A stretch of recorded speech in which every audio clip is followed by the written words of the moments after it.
গ্রামের নাম বাতাসপুর। সুন্দর শান্ত একটা গ্রাম। পাশ দিয়ে বয়ে চলেছে একটা নদী, যার নাম তরঙ্গিনী। নামে তরঙ্গিনী হলেও তার তরঙ্গ খুব বেশি নয়, বরং গ্রামের সাথে মানানসই হয়ে সে বেশ শান্তই বলা যায়।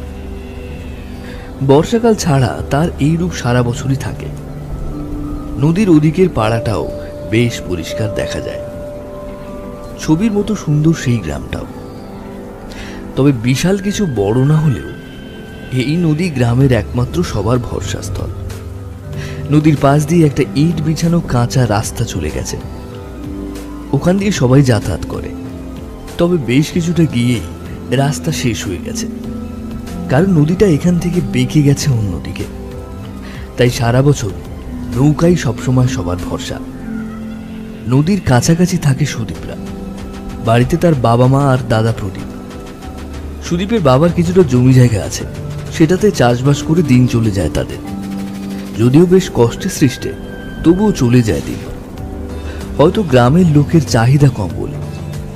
এখান থেকে স্কুল অনেকটা দূরে হলেও 12 ক্লাস পর্যন্ত দুই ভাই সেই স্কুলেই পড়াশুনো করেছে। তবে এখন দুজনেই বাড়িতে বসা, কারণ এখান থেকে কলেজ আরো অনেক দূর, আর বাবার সামর্থ্যে কুলায়নি। সুদীপের খুব ইচ্ছা থাকা সত্ত্বেও সে কলেজে পড়তে পারেনি পয়সার অভাবে। দুজনেই মাঠে গিয়ে বাবার চাষের কাজে সাহায্য করে। এখন বাবা চাষবাসের ফাঁকে নদীতে মাছও ধরতে যায়। এই নদীতে অনেক মাছ আছে। সুদীপের বাবা মাছ ধরার ওস্তাদ। তাতে সংসারে কিছুটা সুরাহা হয়। তবে বেশ কিছুদিন হলো প্রদীপ একটা কাজ পেয়েছে। বাড়ি থেকে মাইল 5 দূরে, সেখানেই থাকতে হয় তাকে। একটা বাঁধ তৈরি হচ্ছে, সেখানে শ্রমিকদের হিসাবপত্র তাকেই দেখতে হয়। মাসে একবার বাড়ি আসার সুযোগ পায় প্রদীপ। চাকরিটা পাওয়ার পরে তাদের সংসারে অনেক সচ্ছলতা এসেছে। দাদা তাই চাইছে সুদীপ আবার পড়াশুনো করুক, কলেজে যাক। তবে এবছর আর হবে না, পরের বছর কলেজে ভর্তি হবে সুদীপ। এই গ্রামে সবাই খুব শান্তিপ্রিয় বলা যায়। নিজের কাজ নিয়ে নিজেরা ব্যস্ত থাকে। চাষের কাজটাই মূলত সবার জীবিকা বলা যায়। এই গ্রামের শেষ প্রান্তে থাকে সুদখোর মহাজন হরেন বৈরাগী। তার কোনো পরিবার নেই। অত্যন্ত কৃপণ এই মানুষটার বউ অনেকদিন আগেই গলায় দড়ি দিয়ে মরেছে। দুটো ছেলে। একটু বড় হতেই তারা বাড়ি ছেড়ে কোথায় চলে গেছে কেউ জানে না। অবশ্য বিপদে আপদে এই হরেন বৈরাগী গ্রামের লোকের বড় ভরসা। কারোর মেয়ের বিয়ে, কারোর বউয়ের অসুখ, কারোর ছেলের পড়াশোনার জন্য টাকা দরকার, ছোট হরেনের কাছে। মনে মনে যতই লোকটাকে ঘেন্না করুক না কেন, তার কাছে হাত পাততে হয় সবাইকে। আর হাত পেতে টাকা নিলে কোনোদিন তাদের টাকা শোধ হয় না। সুদের পর সুদ চলতেই থাকে। আসল যে কোথায় চাপা পড়ে যায় সেটা কেউ জানে না। গ্রামের বেশিরভাগ লোকই পড়াশুনো জানে না, টিপসই দিয়ে টাকা ধার নেয়। তাই তারা কোনো হিসাবও জানে না, রাখেও না। সব হিসাব ওই হরেন বৈরাগীর খেরুর খাতার মধ্যে। বগলে খাতা, মাথায় ছাতা আর পায়ে খড়ম দিয়ে হরেন বৈরাগী টাকা আদায় বেরোয়। বাড়ি বাড়ি ঘুরে সুদের টাকা আদায় করে। প্রতি মাসে সে আদায় করেই ছাড়ে। কোনো অজুহাত চলে না তার সাথে। টাকা না পেলে তার দিকে এমনভাবে তাকিয়ে থাকে যেন মনে হয় এক্ষুনি খুন করবে তাকে। লোকটার দৃষ্টিটাই ভয়ঙ্কর। ওর দিকে তাকানো যায় না কখনো। লোকে বলে ওর বউটা রোগের জ্বালায় গলায় দড়ি দিয়েছে। কারণ হরেন পয়সা থাকা সত্ত্বেও বউটার কোনো চিকিৎসা করেনি। ছেলে দুটোকেও পড়াশুনো করায়নি পয়সা খরচার ভয়ে। হয়তো তাদের ভালো করে খেতেও দিত না। এত টাকা পয়সা কি যে করত তা কে জানে। সুদীপের বাবাও হরেনের কাছে টাকা নিয়েছে ধার হিসেবে।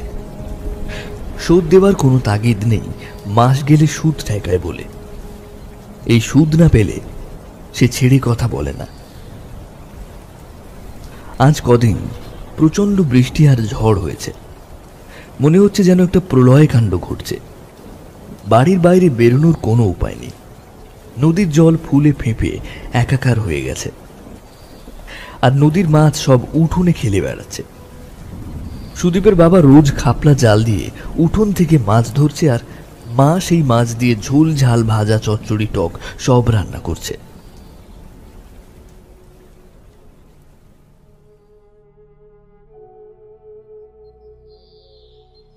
দিন 7 বাদে এই দুর্যোগ একটু কমল। দেখা গেল গ্রামের অর্ধেক কাঁচা মাটির বাড়ি ভেঙে জলে মিশে গেছে।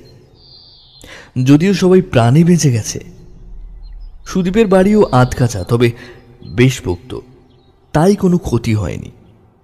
সবথেকে আশ্চর্যের ঘটনা হলো হরেন বৈরাগীর ইটের পাকা বাড়ি ভেঙে চুরমার হয়ে গেছে, আর তার তলায় চাপা পড়েছে হরেন বৈরাগী।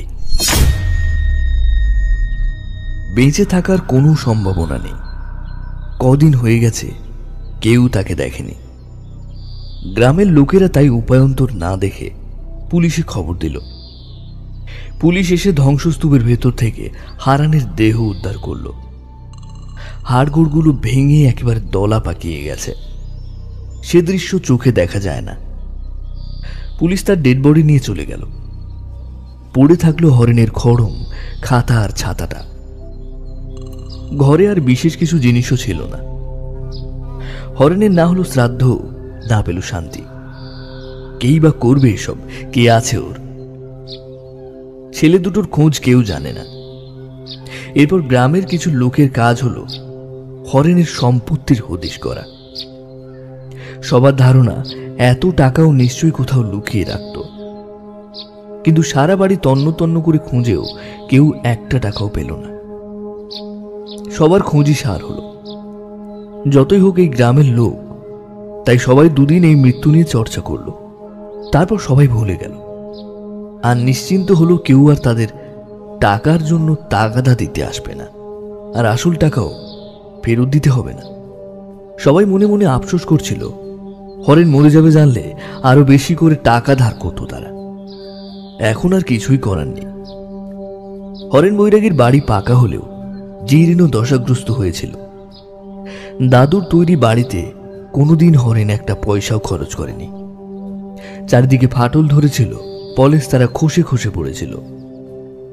বাড়িটার দেওয়ালের চারিদিকে বট অশ্বত্থ গাছে রাজত্ব হয়ে গেছিল। সুতরাং এত বড় দুর্যোগ সে সহ্য করতে পারেনি। পুরোপুরি ভেঙে পড়েছে, সাথে হরেনকে নিয়ে। মানুষ এত কৃপণ হতে পারে? নিজের জমানো সঞ্চিত অর্থ যদি নিজের কাজেই না লাগে, তাহলে এই অর্থের কি অর্থ? এরপর থেকে গ্রামে এক অদ্ভুত আতঙ্ক তৈরি হলো। রাতে বাড়ির বাইরে কেউ বেরোতে পারত না। যে কেউ রাতে বাড়ি ফিরলে তার পিছু পিছু খড়মের আওয়াজ হতো, আর শোনা যেত ফ্যাঁস ফ্যাঁসে গলায় কে যেন বলছে, সুদের টাকা দিবি? খুব মজায় আছিস না? সাহস করে পেছন ফিরে তাকালেই কেউ নেই। তাই রাতে কেউ আর একা বেরোতে সাহস পাচ্ছে না।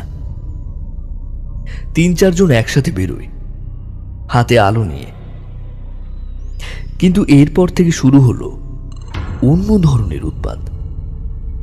গ্রামে সবার বাড়িতেই হাঁস, মুরগি, গরু, ছাগল পালন করে। প্রতিদিন কারো না কারো বাড়িতে হাঁস, মুরগি উধাও হয়ে যায়। পড়ে থাকছে পালকগুলো। সেদিন সুদীপের মায়ের চিৎকারে ওদের ঘুম ভেঙে যায়।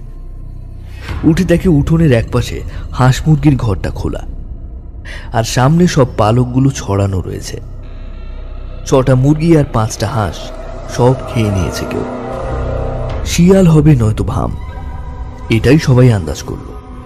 কিন্তু এতগুলো হাঁস মুরগি একসাথে খেলো কি করে? কটা শিয়ালের ভাম এসেছিল? দুদিন সুদীপের মা খুব কান্নাকাটি করল, কিন্তু কদিন বাদেই পশুদের শোক ভুলে আবার সংসারের কাজে মন দিল। এবার শুধু হাঁস মুরগি নয়, অনেকের পোষা গরু, বাছুর, ছাগল সবই এভাবে কেউ খেয়ে নেয়। শুধু পড়ে থাকে তাদের শিং, নখ আর কিছু নাড়ি ভুড়ি। সবচেয়ে আশ্চর্যের ব্যাপার, যখন ওদের উপর আক্রমণ হচ্ছে তখন কেউ চিৎকার চেঁচামেচি করে না। কিন্তু কেন? কদিন সবাই মিলে গ্রামে পাহারা দেওয়ার ব্যবস্থা করল। পাহারা দেওয়ার সময় সবাই পেছন থেকে খড়মের আওয়াজ শুনতে পেল, কিন্তু পেছন ফিরে তাকাতে কিছুই দেখা যেত না, সব চুপ হয়ে যেত। কিন্তু কদিন এভাবে পাহারা দেয়া যায়? সবাই তো খেটে খাওয়া মানুষ, সারাদিন কাজকর্ম করার পর কার ধৈর্য থাকে রাত জেগে পাহারা দেওয়া? আর সবার বাড়িতে তো লোকজন বেশি থাকে না। হয়তো তার বাড়িতেই তিনি একমাত্র সক্ষম পুরুষ মানুষ। বাড়ির অন্য লোকেদের ভয়ে ঘুম আসে না। কিছুদিন বাদেই সে ব্যবস্থা হয়ে গেল। সবাই একটা করে বাড়িতে কুকুর পুষতে লাগলো। কুকুর নাকি প্রেতাত্মাদের দর্শন করতে পারে। এবার প্রতি রাতে কুকুরের অস্বাভাবিক চিৎকার শোনা যেত, আর পরদিন সকালে দেখা যেত কারো না কারোর কুকুর বাড়ির সামনে মরা অবস্থায় পড়ে আছে। কুকুরের ধড় থেকে মাথাটা কেউ যেন ছিঁড়ে আলাদা করে দিয়েছে প্রবল আক্রোশে। এরকম কে করতে পারে? অজানা এক আতঙ্ক ভর করল গ্রামের সবাইকে। এসব কি হচ্ছে কেউ বুঝতে পারছে না। এবার সবাই মিলে ঠিক করলো থানায় গিয়ে এটা জানাতে হবে, পুলিশ যদি কিছু কারণ খুঁজে পায়। কিন্তু থানায় জানাতে এই নিয়ে কেউ পাত্তাই দিল না। বলল এসব কোনো বন্য শিয়াল বা ভামের কাজ, এতে পুলিশের কি করার আছে? এটাও কি তাদেরই কাজ? মানুষের ঝামেলা সামলাতেই পারছে না, তার আবার কুকুর বিড়ালের সমস্যা। সবাই মুখ চুন করে ফিরে এলো থানা থেকে, কিন্তু মন থেকে ভয়টা গেল না। সেদিন ঘটল আর একটা কাণ্ড। গ্রামের একজন বৃদ্ধ মারা গেলেন। ঘরে লোকটির মৃতদেহ শোয়ানো রয়েছে। শোক বিলাপের পর্ব শেষ হয়ে গেছে। বাইরে বসে আত্মীয় স্বজনরা নানা আলোচনা করছে। উঠোনে খাটিয়ে রাখা রয়েছে। সব বাহকরা সবাই চলে এসেছে। এবার সব যাত্রা করা হবে। একজন মালা ফুল ধূপ দিয়ে চলে এলো। বৃদ্ধ ছেলে একবার ঘরে ঢুকেছিল কি একটা নিয়ে আসতে। হঠাৎ সে ভয়ঙ্কর চিৎকার করে উঠল। এই চিৎকার শুনে সবাই পড়িমড়ি করে ছুটে চলল ঘরের দিকে। গিয়ে যে দৃশ্য দেখলো তাতে সবার মূর্ছা যাওয়ার উপক্রম হলো। বিছানায় শোয়ানো মৃত বৃদ্ধার দেহ থেকে কেউ যেন দুটো হাত খুবলে ছিঁড়ে নিয়েছে।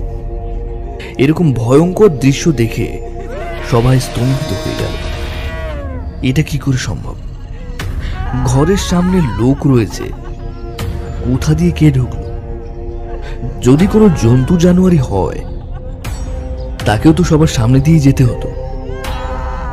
ঘটনার রেশটা সবার মনে এতটাই ভয়ের সঞ্চার করলো যে ভাষায় প্রকাশ করা যায় না। দিন দুপুরে এমন ঘটনায় সবাই বেশ ভয় পেল, কিন্তু ভেবে কেউ কোনো কুল কিনারা পেল না। রাত হলেই খড়মের সেই খটখট শব্দ সবার বাড়ির সামনে শোনা যেত। শুনেই সবাই ভয়ে কাঠ হয়ে যেত। রাতে কেউ ভালো করে ঘুমাতে পারত না। সবাই বুঝতে পারছে হরেন বৈরাগীর প্রেতাত্মা তার পাওনা আদায়ের জন্য সবার দৌড়ে দৌড়ে ঘুরে বেড়ায়। কিন্তু সবার বাড়ির পোষা প্রাণীগুলোকে কে বা কারা মারছে, আর ওই বৃদ্ধার হাত দুটোই বা কে ওভাবে টেনে ছিঁড়ল তা আর কারুর বুঝতে বাকি রইল না। নিশ্চয়ই হরেনের কাজ। অপঘাতে মরেছে বেটা, শ্রাদ্ধ শান্তি হয়নি, তাই হয়তো এসব করে বেড়ায়। এর কোনো কিছুরই সঠিক ব্যাখ্যা কেউ খুঁজে পেল না। মনের মধ্যে আশঙ্কা নিয়ে সবার দিন কাটছে। এর কিছুদিন বাদে গ্রামের ধনী ব্যবসায়ী অমল হালদারের একমাত্র নাতি অসুখে ভুগে মারা গেল। কি যে হয়েছিল কেউ জানে না। কোনো ডাক্তার রোগ ধরতে পারল না। দিন দিন 2 বছরের বাচ্চাটা বিছানায় মিশে যেতে থাকলো।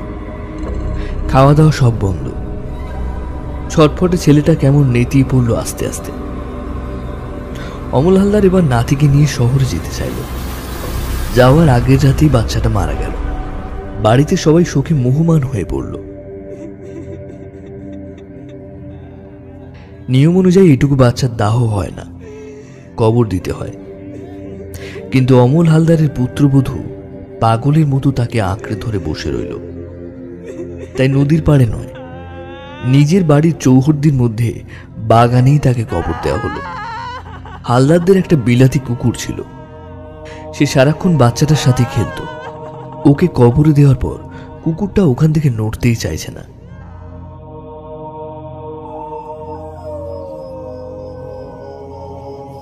সেদিন রাতে কুকুরটাকে কেউ ঘরে ঢোকাতে পারল না। সামনে বসে বসে করুণ সুরে কেঁদে চলেছে। সারা রাত ওর কান্না শুনে সবাই ঘুমোতে পারেনি। ভোর রাতে চোখটা লেগে এসেছিল সবার। আর সকালে উঠে দেখা গেল কুকুরটার মৃতদেহর থেকে মাথা কেউ ছিঁড়ে নিয়েছে, আর বাচ্চাটার কবরটা ফাঁকা, সেখানে কেউ নেই। এই দৃশ্য দেখে বৌমা অজ্ঞান হয়ে পড়ল। সবাই ভয়ে আতঙ্কে দিশেহারা। এসব হচ্ছে কি? পুলিশ এলো, তদন্তও করলো, কোনো হদিশ পেল না। দিনের পর দিন এভাবেই কেটে গেল। পুলিশ কিছুতেই কিছু করতে পারল না। একটার পর একটা ঘটনায় গ্রামের সকলে বেশ ভয় পেয়ে গেল।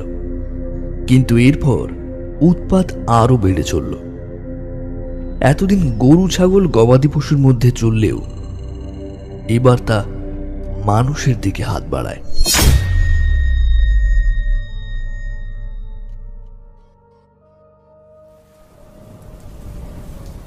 সেদিন টিপটিপ করে বৃষ্টি পড়ছিল। সুদীপের বাবা চাষের কাজ সেরে এসে নদীতে স্নান করতে গেল।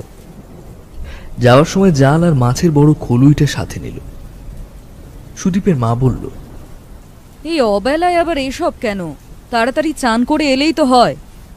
রতন বলল, এই বৃষ্টিতে মাছ আসে ভালো, দেখি যদি কিছু পাই। আজ নদী একেবারে ফাঁকা, বৃষ্টির জন্য বোধহয়।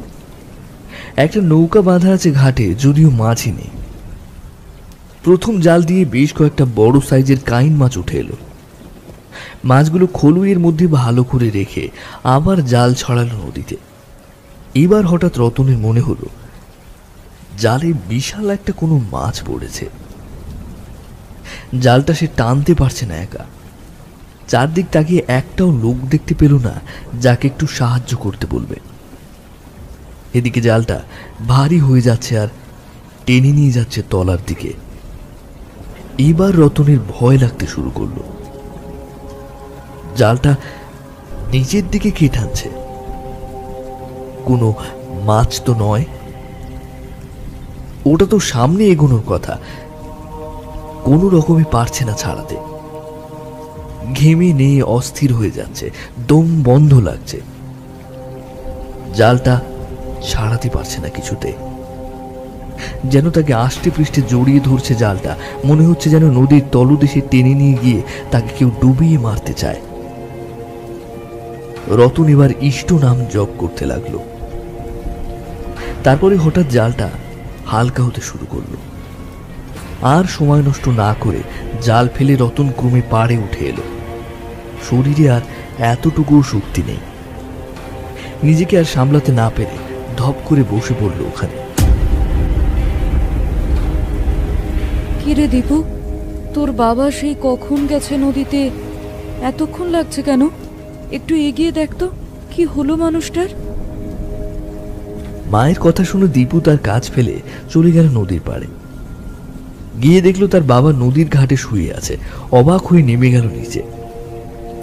অনেকবার বাবা বাবা বলে ডাকলেও সাড়া পেল না। খুব ভয় পেল সুদীপ। কি করবে সে এবার? আশেপাশে কেউ নেই যে তাকে ডাকবে। বাবাকে ধরে কয়েকবার ঝাঁকা দিতে চোখ মেলে তাকালো রতন। বাবা, বাবা, বাবা!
মুখে আঁচল চাপা দিয়ে কাঁদতে শুরু করলো সুদীপের মা অর্চনা। এসব কি হচ্ছে বলো তো? সারা গ্রাম জুড়ে আর কি কি হবে তা কে জানে। আমার খুব ভয় করছে। চলো চলো চলো, এখান থেকে চলে যাই, প্রদীপের কাছে গিয়ে থাকবো। আমি আর এখানে থাকবো না। সুদীপ আর ওর বাবা অসহায় মুখে বসে থাকলো। কথাটা খুব সত্যি, এই গ্রামে বাস করাটাই ভয়ের ব্যাপার হচ্ছে।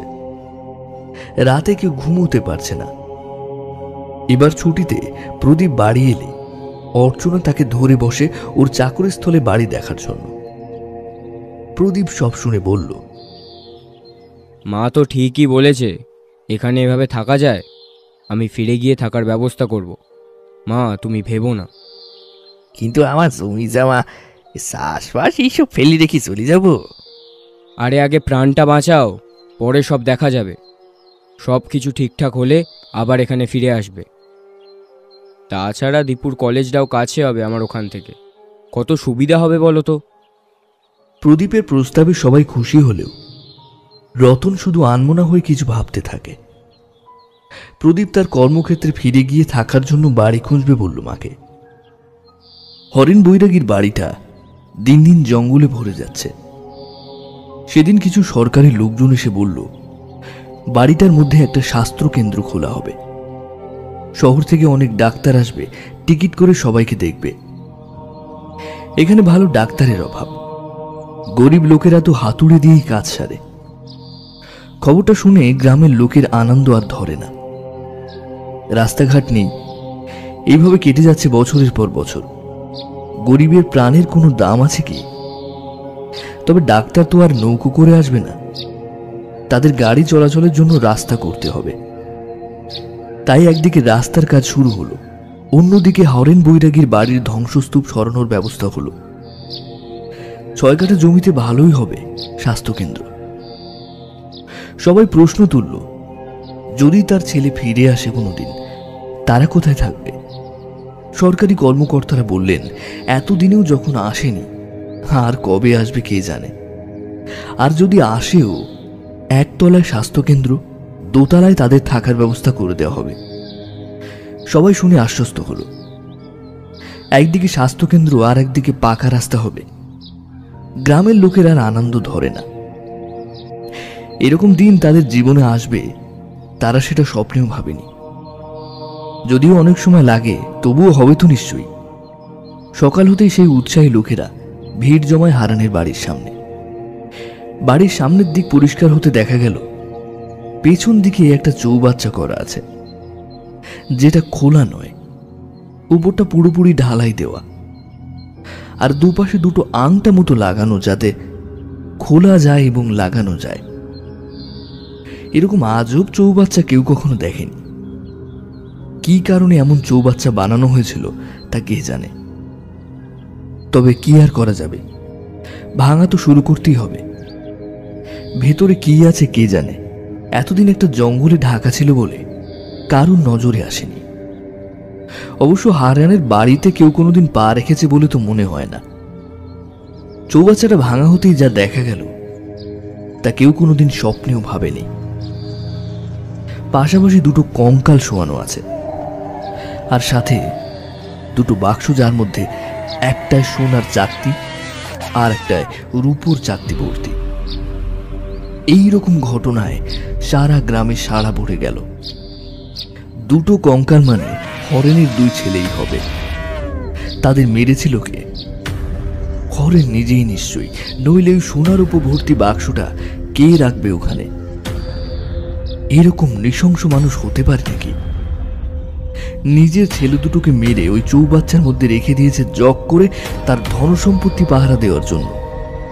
ও বাবা নাকি আস্ত একটা শয়তান? সারাদিন গ্রামে এটা নিয়ে আলোচনা চলল। কাজ বন্ধ হয়ে গেল। তড়িঘড়ি পুলিশে খবর দেওয়া হলো। পুলিশ এসে কঙ্কাল দুটো উদ্ধার করে নিয়ে গেল, তার সাথে সোনার উপর সলির চাকতিগুলো। সেদিন যারা হরেনের টাকা খুঁজতে এসেছিল তারা আজ সবাই হা হুতাশ করে চলেছে। ওই বাক্সগুলোর খুঁজে পায়নি তারা। পুলিশ এবার খোঁজ নিতে থাকে কোন রাজমিস্ত্রি ওই চৌবাচ্চাগুলো বানিয়েছিল। অনেক খোঁজে সুবল মিস্ত্রি বলে একজন এসে জানালো যে তাকে দিয়েই হরেন এই অদ্ভুত চৌবাচ্চাটা বানিয়েছিল। পুলিশ জানতে চায়, কত বছর আগে বানানো হয়েছিল? আগে কথা বছর 60 তো হবে। তখন ওই ছেলেদের দেখেছিল বাড়িতে? দুটো ছেলে বাড়িতেই ছিল, রোগা লিখে চেহারা, হয়তো খেতে দিত কিনা সন্দেহ আছে। তুই জানতে চাওনি এরকম অদ্ভুত চৌবাচ্চা দিয়ে কি হবে? অনেকবার জানতে চেয়েছি, হরেন বৈরাগী বলেছে পয়সা পাবি, কাজ করবি, অত কথা কিসের। এরপর আর আমি কিছু জানতে চাইনি। তবে আজ সব দেখে বড় আফসোস হচ্ছে, এই অসহায় বাচ্চা দুটোকে এইভাবে মেরেছে শয়তান লোকটা। হা হা হা। সুবলের গলায় আক্ষেপ। আপাতত স্বাস্থ্যকেন্দ্রের কাজ বন্ধ হয়ে গেছে, নতুন করে কাজের অর্ডার না এলে শুরু হবে না। এই খবরে গ্রামের লোক বেশ হতাশ হয়ে পড়ল। এত বছর বাদে একটা কিছু হচ্ছিল, সেটাও বন্ধ হয়ে গেল। লোকে হরেন বৈরাগীকে দিন রাত গাল পারছে। লোকটা মরে গিয়ে আরো বেশি করে জ্বালাতন করছে যেন। এখন তো সবার মনে হচ্ছে হরেন বৈরাগী তার বউকে মেরে ঝুলিয়ে দিয়েছিল, সে আদেও গলায় দড়ি দেয়নি, প্রায় অসুখে ভুগত বলে মেরে ফেলেছে হয়তো। এখন সবার এটাই বিশ্বাস হচ্ছে, গ্রামের সবাই চাইছে কোনো তান্ত্রিক এনে গ্রামটাকে শয়তানের কবল থেকে উদ্ধার করতে, নইলে এইভাবে দিনের পর দিন চলতে পারে না। সবাই তো আতঙ্কেই শেষ হয়ে যাবে। খেতে বসতে শুতে সবেতেই তাদের ভয়। এখান থেকে মাইল 3 দূরে মানিকপুরের যে শ্মশান আছে, সেখানে এক তান্ত্রিক থাকেন। বেশ কয়েক বছর ধরেই তার ঠিকানা ওই শ্মশানে। অবশ্য বাতাসপুরে আরো একটা ছোট্ট শ্মশান আছে, সেখানেই গ্রামের লোকেরা যায়। ঠিক হলো, গ্রামের কিছু লোক গিয়ে তান্ত্রিককে বোঝানোর চেষ্টা করবে যাতে উনি এই গ্রামে এসে এই বিপদের হাত থেকে তাদেরকে বাঁচায়। সেই মতো গ্রামের কয়েকজন লোক মিলে রওনা দিল তান্ত্রিকের উদ্দেশ্যে। তার মধ্যে সুদীপের বাবাও ছিল। সকালবেলাতেই তারা গেছিল। গিয়ে তারা ওনার খোঁজ পেল না। শ্মশানের একধারে তার আস্তানা। একে ওকে জিজ্ঞেস করে জানা গেল উনি এদিকে ওদিকে চলে যান মাঝে মধ্যে, আবার ফিরেও আসেন নিজের মতো। সবাই ঠিক করলো ওনার সাথে দেখা না করে কেউ ফিরবে না। দুপুরে তাকে দেখা গেল ফিরতে। সবাই মিলে তার কাছে আর্জি জানালো তাকে গ্রামের ভয়ঙ্কর পরিস্থিতির কথা বলে। উনি সব মন দিয়ে শুনলেন, তারপর বললেন, আমার আর কতটুকু সাধ্য আছে যে এইরকম পিশাচের সাথে পাঞ্জা লড়ব। সে বেঁচে থাকতে এত শয়তান ছিল, আর মরে গিয়ে সে তো আরো সাংঘাতিক হয়েছে। আমার ক্ষমতায় হয়তো কুলাবে না। হ্যাঁ, তবু আমি চেষ্টা করব তোমাদের বাঁচাতে ওই শয়তানটার হাত থেকে। সবাই শুনে হাঁপ ছেড়ে বাঁচল। পরদিন তান্ত্রিক গিরিধারী চলে এলো সেই গ্রামে। সে ডেরা বাঁধল গ্রামের একেবারে শেষ প্রান্তের একটা বট গাছের তলায়। একটা ঝুপড়ি মতো বানিয়ে তার আস্তানা তৈরি হলো। গ্রামের লোকেরাই তাকে সবসময় সাহায্য করতে লাগলো। গিরিধারী গ্রামের সব লোকেদের বললেন, একটা ছোট জল ভর্তি কলসি আনো তো। সবাই তাই আনলো। উনি তাতে মন্ত্র পড়ে দিলেন আর বললেন, রোজ রাতে এই মন্ত্রপুত জল বাড়ির চারিদিকে ছিটিয়ে দিতে হবে। এবার তিনি একটা আসন বিছিয়ে তার সামনে পুজোর সমস্ত উপকরণ রেখে রোজ রাত 12টার পর তার পূজা শুরু করলো। আমি রোজ রাত 12টার পর একটা ধুনি জ্বালাবো, যেটার প্রভাবে কোনো অশুভ শক্তি আসতে পারবে না এই গ্রামে। এই ধুনির অসীম ক্ষমতা, আর কোনো ভয় নেই তোমাদের। ওনার কথায় সবাই বেশ নিশ্চিন্ত হয়ে ঘরে ফিরে গেল। আর রাতে ঘুমাতে গিয়ে শুনতে পেল গিরিধারী তান্ত্রিকের মন্ত্র উচ্চারণ। উদ্দাত্ত গলায় মন্ত্র পড়ে চলেছেন এক মনে। গভীর রাতে সেই মন্ত্রের সুর সারা গ্রামের লোক শুনতে পাচ্ছে। শ্রীং ক্লীং হ্রিং ওই বজ্রবৈরোচনীয় ওং হোং ফট স্বাহা। রোজ রাতে এই পুজোর জন্যই হোক বা ওই মন্ত্রপুত ধ্বনির গুণে শয়তানটার অত্যাচার বন্ধ হয়ে গেল। আরো বেশ কিছুদিন চলে গেল, আর কোনো উৎপাত চোখে পড়ল না, বা উৎপাত করার ক্ষমতা হলো না শয়তানটার। সবাই তান্ত্রিকের জয়ধ্বনি করতে লাগলো। আবার যেন সবার জীবন আগের মতো হয়ে গেছে, কোনো আতঙ্ক নিয়ে থাকতে হয় না। গ্রামে সবাই যেন নতুন করে জীবন ফিরে পেল তান্ত্রিকের দয়ায়। শুধু গিরিধারী বুঝতে পারলেন কোনো অশুভ শক্তি তাকে আক্রমণ করার জন্য পাশ ঘোরাঘুরি করছে, কিন্তু কিছু করতে পারছে না। তার ভয়ঙ্কর নিঃশ্বাস গিরিধারী ঠিক শুনতে পায় রোজ।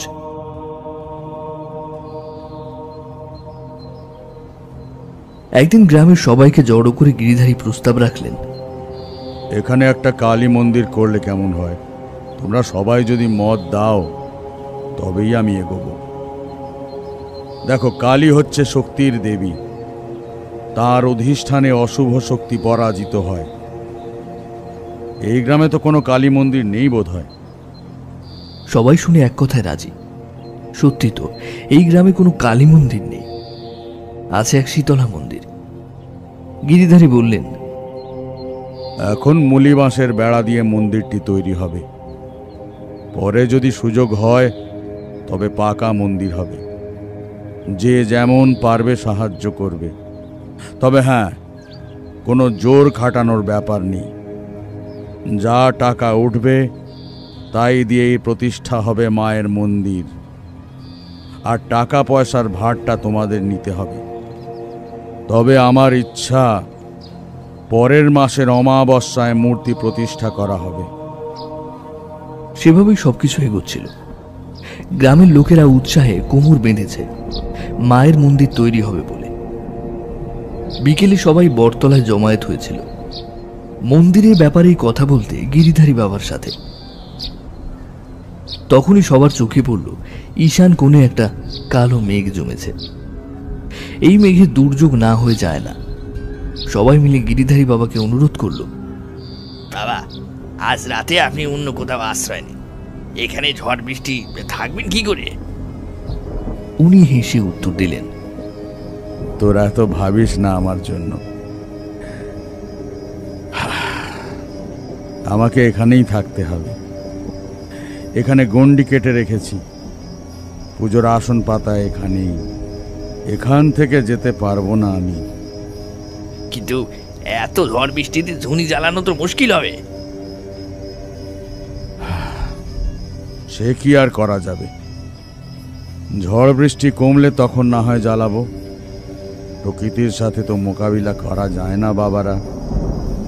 তোরা বরং তাড়াতাড়ি ফিরে যা ঘরে। সবাই যে যার ঘরে ফিরে গেল। রাত একটু বাড়তেই শুরু হলো তুমুল বিপর্যয়। মনে হচ্ছে যেন পৃথিবী লণ্ডভণ্ড হয়ে যাচ্ছে। গ্রামের লোক বেশ চিন্তায় পড়ল। এইরকম ঝড় বৃষ্টিতে গিরিধারী তান্ত্রিক কেমন আছে কে জানে। এরকম একটা ঘরে উনি থাকবেন কি করে এই দুর্যোগের রাতে? তার উপর আজ ধ্বনি জ্বালানো সম্ভব হবে না। সারা রাত ওনার দুশ্চিন্তায় সবার ঘুম চলে গেল। সকাল হতেই সবাই ছুটে গেল বটতলায়, আর গিয়ে যে দৃশ্য দেখল তাতে মাথা খারাপের জোগাড়। ঘরটা তেমন ক্ষতি হয়নি, আর তার মধ্যে পড়ে আছে গিরিধারী বাবার ছিন্ন ভিন্ন দেহ। সারা শরীর কেউ যেন ছুরি দিয়ে চিরে দিয়েছে, আর ধড় থেকে মাথা আলাদা করে রেখেছে। এই বিভৎস দৃশ্য যেন কেউ আর সহ্য করতে পারছিল না। ওখানেই মাথা ঘুরে পড়ল অনেকে। সবাই একটাই আফসোস করছিল, তাদের বাঁচাতে এসে অঘরে প্রাণটা গেল গিরি বাবার। এই পিশাচটা সুযোগের অপেক্ষায় ছিল। কাল প্রচন্ড ঝড় বৃষ্টির রাতে উনি নিশ্চয়ই ধ্বনি জ্বালাতে পারেননি, আর সেই সুযোগে শয়তানটা শেষ করেছে তাকে। গিরি বাবার সারা ঘর লণ্ডভণ্ড করা ছিল। গিরি বাবার মৃত্যুতে সবাই বেশ ভেঙে পড়ল। আগের মতো শুরু হয়ে গেল শয়তানের উৎপাত। রাত হলেই লোকের চোখে ঘুম উড়ে যায়। খালি সবাই ভাবে, না জানি আবার কি ঘটনা ঘটবে। পশু জন্তুদের তো কোনো রকমে বাঁচানোর উপায় নেই এই আপদের হাত থেকে। প্রতিদিন সেই পুনরাবৃত্তি, কারো না কারো ছাগল, গরু, হাঁস, মুরগির প্রাণ যাচ্ছে।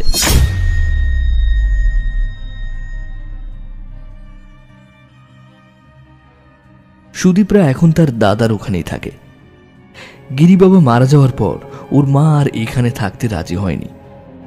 সুদীপের বাবা নিমরাজি হয়ে গেল ওদের সাথে। ওই ভাড়া বাড়িতে তার মোটেই পোষায় না, সারাদিন মনমরা হয়ে কাটায়। সুদীপ আর তার মা ভালোই আছে, অন্তত আতঙ্ক থেকে তো বেঁচেছে। তাছাড়া সুদীপের কলেজটাও বেশ কাছে। কিছুদিন বাদে জমিতে ধানের চারা রুইবার সময় এলো। রতন তার গ্রামে ফেরবার জন্য ব্যস্ত হয়ে উঠল। সে কারো কথা শুনবে না, জমিতে ধান বসাবে, একাই থাকবে সে বাড়িতে, এরকম জেদ ধরে বসে থাকলো। সবাই তাকে বারণ করলো এবছর চাষ না করতে বা অন্য কাউকে জমিটা ভাগে দিয়ে দিতে, কিন্তু রতন খাঁটি চাষা, কারোর কথা শুনবে না। ধান সে বসাবেই এবছর, তার ঘরে নাকি লক্ষ্মী থাকবে না। সুদীপ বাধ্য হয়ে তার বাবার সাথে গ্রামে ফিরল। একা তো ছাড়া যায় না মানুষটাকে, এক সপ্তাহ মতো থাকতে হবে। 2 দিন জমিতে কাজ করার পরে 3 দিনের মাথায় অসুস্থ অবস্থায় মাঠ থেকে ফিরল রতন। গায়ে প্রচন্ড জ্বর। সুদীপ সারা রাত জলপটি দিল বাবার মাথার কাছে বসে। ঘরে জ্বরের ওষুধ ছিল, সেটাও দিল, কিন্তু জ্বর কমল না। সুদীপ দেখল বাবার গা জ্বরে পুড়ে যায় যেন। আস্তে আস্তে রতনের অবস্থা খারাপ হলো, ভুল বকতে শুরু করলো। সুদীপকেও চিনতে পারছে না। সারা রাত না ঘুমিয়ে সুদীপের একটু চিমুনি মতো এসেছিল, সেটা কাটতেই দেখল রতনের গা বরফের মতো ঠান্ডা। ঘুমের মধ্যেই মারা গেছে তার বাবা। তখন বিকেল 5টা। বাবার এই আকস্মিক মৃত্যু যেন সুদীপের মাথা খারাপ করে দেওয়ার জোগাড়। সুদীপ তার দাদাকে ফোন করে কি বলবে, কেঁদেই চলেছে শুধু। আশেপাশের লোকজন জানতে পেরে সবাই ছুটে এলো। গ্রামের দিকে বিকেলে মারা গেলে রাতের মধ্যে দাহ করার নিয়ম, বলে মরা বাসি করতে নেই। এদিকে তো রাত অনেকটাই হলো। প্রদীপ মাকে একা রেখে এতটা পথ উজিয়ে আসবে কি করে? অনেক সময় চলে যাবে। তাই ঠিক হলো বাবার দেহ নিয়ে সুদীপ আর ওর বন্ধু অমিত 2.5 মাইল দূরে যে শ্মশানটা আছে সেখানে নৌকায় পৌঁছে যাবে। প্রদীপ ওখানে মাকে নিয়ে থাকবে। তার মাও তো একবার দেখবে স্বামীকে শেষবারের মতো।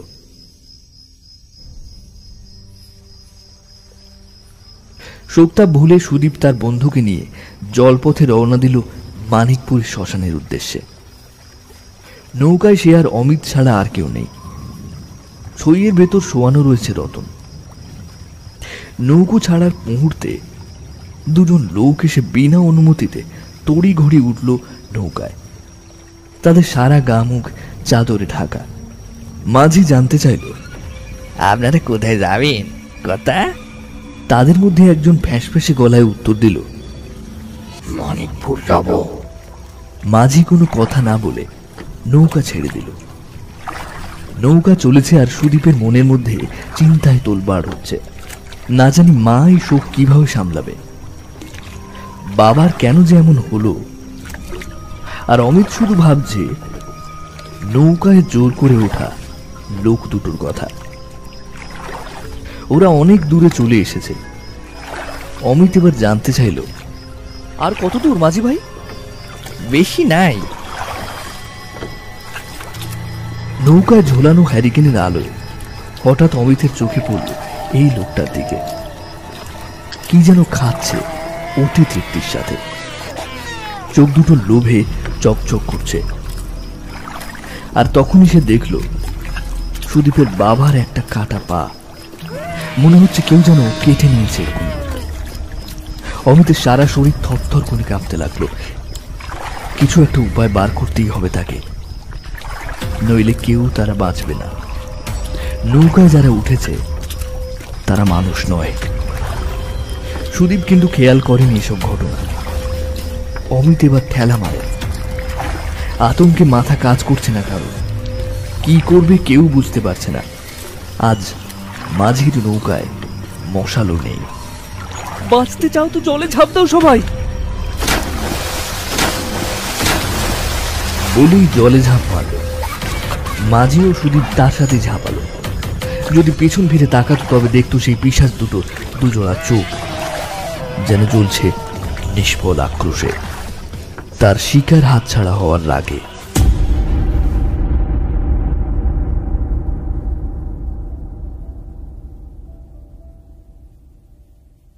নবীন পুরোহিতকে গ্রামের সকলেই বেশ মান্যগণ্য করত। বেশ কিছুদিন তিনি শারীরিক অসুস্থতার কারণে গ্রাম ছাড়া বাইরে কোথাও ছিলেন। এখন তিনি ফিরে এসেছেন। ফিরে এসে গ্রামের এই ভয়াবহ ঘটনা শুনে তিনি বেশ চিন্তাগ্রস্ত হয়ে পড়লেন। তারপর সকল গ্রামবাসীকে ডেকে পাঠালেন গ্রামের মাথায় বটতলার থানে। সুদীপ সহ গ্রামের আরো সকল লোকজন এসে ভিড় করল সেই বটতলার থানে। সকলে উপস্থিত হলে নবীন পুরোহিত বলল, তোমরা সকলে যখন এখানে এসে গেছ, এখন তাহলে আলোচনা শুরু করা যাক। আমি যতদূর শুনে বুঝলাম, তাতে গ্রামের এই নৃশংস হত্যাগুলোর পেছনে হরেনের কোনো হাত নেই। নবীন পুরোহিতের মুখে এই কথা শুনে সকলে প্রায় স্তম্ভিত হয়ে গেল। এ ওর মুখ চাই করতে লাগলো। সুদীপ বলল, কি বলছেন কি আপনি? এসবের পিছনে হরেনের হাত নেই? তাহলে এগুলো কার কাণ্ড? আমি নিজে দেখেছি সেই পিশাচটা আমার বাবার দেহকে ছিঁড়ে ছিঁড়ে খাচ্ছে। আমার চোখের ভুল নয়, সঙ্গে অমিত ছিল। এতে এতে কোনো মানুষের হাত হতে পারে না। না না না, পারে না। হ্যাঁ, তোমরা ঠিকই আন্দাজ করেছ যে এ কাজ কোনো মানুষের নয়, এ কাজ কোনো প্রেতাত্মার। হরেন তার দুই ছেলেকে জক হিসেবে নিযুক্ত করে তার ওই বিপুল ধনসম্পত্তি পাহারা দেওয়ার জন্য। ঈদে তৃষ্ণায় দিনের পর দিন ছটফট করতে করতে ছেলে দুটো মারা গেছে ওখানে। কিন্তু এটা হয়তো তোমাদের জানা নেই, যে ব্যক্তি জক নিযুক্ত করে সে যদি কোনো কারণে মারা যায়, তাহলে সেই জক মুক্ত হয়ে যায়। হরেনের দুই ছেলেও মুক্ত হয়ে গেছে হরেন মারা যাওয়ার সঙ্গে সঙ্গে। আর এখন তারা ভয়ঙ্কর পিশাচে পরিণত হয়েছে। তাদের বিশ্বগ্রাসী ক্ষুধা মেটাচ্ছে তোমাদের গ্রামের উপর দিয়ে। সুদীপের বাবা রতন যেভাবে মারা গেল, সেভাবেই কিন্তু ধীরে ধীরে গ্রামের সকলে মরবে। আমি বলি কি, তোমরা এক কাজ করো, মন্দির করার জন্য যে টাকা তোমরা জোগাড় করেছ, তা দিয়ে হরেনের দুই সন্তানের শ্রাদ্ধ ক্রিয়া সম্পূর্ণ করার ব্যবস্থা করো। না হলে কিন্তু মহামারী শুরু হবে, মড়ক লাগতে শুরু করবে গ্রামে। আমার কথা শোনো, সুদীপ যেহেতু গ্রামের একজন শিক্ষিত ছেলে, সেজন্য সকলে সুদীপের কাছে সমস্ত টাকা পয়সা তুলে দাও এবং সুদীপ মৃতদেহ সৎকারের জন্য প্রেতশিলায় পিণ্ড দিয়ে আসুক। পুরোহিতের কথা শেষ হওয়া মাত্রই সুদীপ চিৎকার করে বলল, না না, একেবারেই না। ওরা পিশাচ হয়ে ঘুরে ঘুরে বেড়াক। আমাদের যারা এত বড় ক্ষতি করলো, তাদের আত্মা শান্তি পেল কি পেল না, আমাদের কিচ্ছু যায় আসে না। পুরোহিত এবার চুপ থাকলো। কিন্তু সুদীপের দাদা আর মা তাকে বোঝাতে শেষ পর্যন্ত সুদীপ রাজি হলো বাবার কথা ভেবে। দুই ভাই মিলে হরেন বৈরাগীর দুই ছেলের উদ্দেশ্যে পিণ্ডদান করল। বাতাসপুরের বাতাসে ভেসে বেড়াচ্ছে পুরোহিতের বলা মন্ত্রগুলো। জীবত বাক্য করনাথ, মৃতা হে ভূরি ভজনাথ, গায়ামাও পিণ্ড দানাচ্ছ ত্রিবেদ পুত্রস্য পুত্রাতা। তারপর থেকে আর কখনো বাতাসপুরে এই পিশাচের উপদ্রব হয়নি।